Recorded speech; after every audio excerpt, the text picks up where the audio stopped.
दोस्तों, हम इंसानों के पास एक विल पावर होती है और एक स्किल पावर होती है। स्किल को डेवलप करने के लिए, पॉलिश करने के लिए, इम्प्रूव करने के लिए हम अपनी ज़िंदगी में स्कूल कॉलेजेस में जाते हैं और निजी रूप से भी इसको शार्प करते रहते हैं और ये स्किल हमें बहुत ऊंचाइयों तक ले जाने में हमारी मदद करती है। परंतु जो दूसरी पावर है जिसका नाम विल पावर है, ये बड़ी ही अद्भुत पावर होती है। ये हमारी ज़िंदगी में स्पार्क और इग्निशन की तरह कार्य करती है। आपने देखा होगा कई बार हम अपने सबसे बुरे वक्त में भी अपना सबसे सर्वश्रेष्ठ प्रदर्शन करना चाहते हैं। जब हम मुश्किलों में घिरे होते हैं, हमें और ज़्यादा मेहनत से काम करना पड़ता है, उस वक्त ये फैसला लेना बड़ा मुश्किल हो जाता है कि हमारे लिए सबसे महत्वपूर्ण क्या है।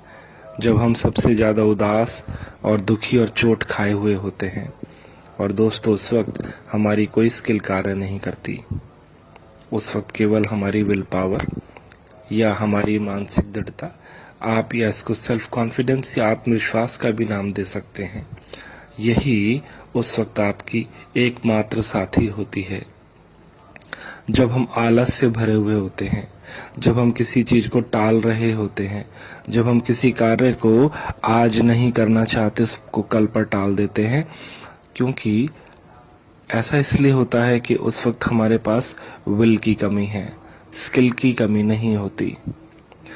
जैसे आप खिलाड़ियों को देखते हैं तो आप मोहम्मद अली के जब जीवन को पढ़ेंगे तो उन्होंने लिखा है कि जब मुझे मेरा अपोनेंट रिंग में पंच मार के गिरा देता था तो उस वक्त मेरी पंचिंग की कोई भी स्किल कार्य नहीं करती थी।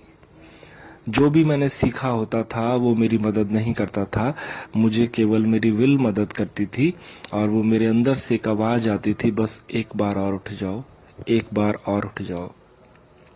इसी तरह दोस्तों, जब हम सुबह सुबह आलस में पड़े होते हैं और उठना नहीं चाहते, तब आपकी स्किल नहीं, केवल आपकी विल आपकी मदद करेगी।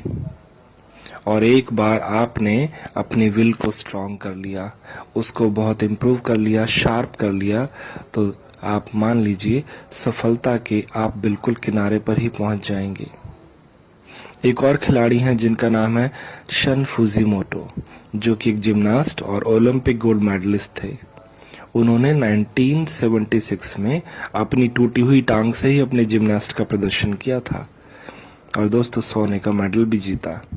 जीतने के बाद उन्होंने दर्शकों को संबोधित करते हुए कहा कि इस टूटी हुई टांग का दर्द जिम्नास्टिक करते समय उनके अंदर छुरी की तरह वार कर रहा था, लेकिन जैसे ही सोने का मेडल हासिल किया उनका दर्द भी चला गया।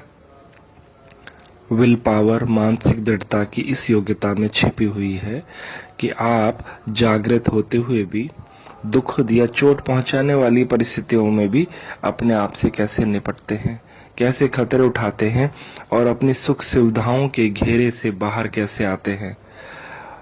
और यदि आप ऐसा कर लेते हैं तो नतीजा ये निकलता है दोस्तों कि आप जिंदगी में फिर एक दर्शक की तरह नहीं, खुद को एक खिलाड़ी की तरह अपने रूप में ढाल लेते हैं। ये विल पावर या मानसिक दृढ़ता आपको सही निर्णय लेने के काबिल बनाती है। इंसान की जिंदगी में कंफ्यूजन तभी आता है जब उसकी विल पावर कमजोर होती है और स्किल तो उसके पास बहुत होती है। उसको कहते हैं आई एम कंफ्यूज्ड। हालांकि उस वक्त लिए गए निर्णय बहुत ज़्यादा अच्छे नहीं होते, बहुत पेनफुल होते हैं, लेकिन यह जो मानसिक दृढ़ता या आत्मविश्वास का जादू है, यह जीवन के हर क्षेत्र में काम करता है। और यह विल पावर तो उस वक्त आपके लिए और ज़रूरी हो जाती है जब आपका उद्देश्य बड़ा हो और कठिन हो, और फिर उसकी वहाँ सबसे ज़्यादा ज़रूरत होती है। आम इंसान, एक ऑर्डिनरी लाइफ जीने वाले लोगों को विल पावर शार्प करने की कोई ज़रूरत नहीं है। उनको अपनी विल पे ज़्यादा ध्यान नहीं देना चाहिए, क्योंकि उनको एक ऑर्डिनरी ज़िंदगी जीनी है। विल पावर केवल उन्हीं व्यक्तियों को इम्प्रूव करनी चाहिए जिनका ज़िंदगी में बड़ा लक्ष्य हो और कुछ करना चाहते हैं।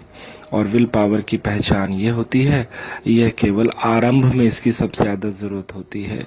जैसे आप बिस्तर पर सुबह सुबह सोए हुए हैं और आपने ये सोच लिया कि मुझे कल से सुबह जल्दी उठना है, तो उठकर खड़े होने तक आपको आपकी विल ही मदद करेगी, आपकी कोई भी स्किल मदद नहीं करेगी। और जब आप उठकर खड़े हो जाएंगे तब आपकी सारी स्किल आपके लिए काम करने लग जाएंगी। जैसे ही आप इस मामूली से अंतर को पहचानेंगे, आप समझ जाएंगे कि मेरे अंदर स्किल की कमी है या विल की कमी है। उम्मीद है आप मेरा आशय समझ गए होंगे। तो आज से अपनी स्किल के साथ साथ विल पावर को भी मजबूत